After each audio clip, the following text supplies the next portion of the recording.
What would the Simpson family be like after Marge's unexpected death? Marge came out of the supermarket with Maggie, but a notorious robber set his eyes on them after a few gunshots. Marge's necklace scattered all over the ground, and she fell in a pool of blood. Soon Homer received the news of her death. He curled up on the ground in despair and cried bitterly. The children also couldn't accept this news. It seemed that their mother had just been teaching them not long ago, but now she would never come back. At this moment, a terrible idea suddenly came to Homer's mind. After the children fell asleep, he said goodbye to each of them one by one. Then he wrote a suicide note and left it for them. Homer tied a huge rock to his body like this, and then staggered out of the house. He wanted to be with his wife forever, but a car rushed over at this moment in a trance. Homer seemed to see the scene of his first date with Marge, but all of this was just a dream. He stumbled back home. He was going to continue with last night's plan, but the sheriff brought back the missing Maggie. At this moment, Homer saw the hope of life again. Marge's death made Lisa lose her vitality for life, facing the teacher's scolding and the classmates' bullying. She no longer had the courage to resist, but Bart became well-behaved and obedient because he could always see Marge's figure in the classroom. Oh,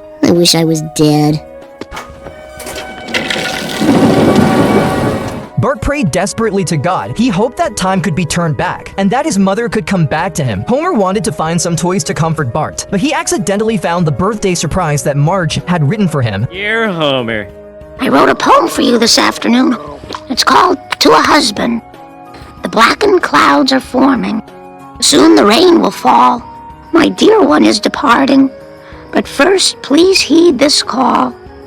That always will I love you, my one, my love, my all. But she could never give this letter to him with her own hands again. Homer, who had gathered his spirits again, took on the responsibility of taking care of the children. But due to his lack of life experience, the house was in a complete mess. He even threw the dirty clothes into the stove. He left Maggie in Bart's care. But when he came back, he found that Maggie was competing with the dog for water. In a fit of anger, he vented all his temper on Bart, forgetting that Bart was also a sensitive child. Lost your dad? Uh-huh. He's not coming back, is he? He might. No, he's not. But at Bigger Brothers, we can help. Hello, Bigger Brothers. My name is Bart Simpson, and I don't have a father.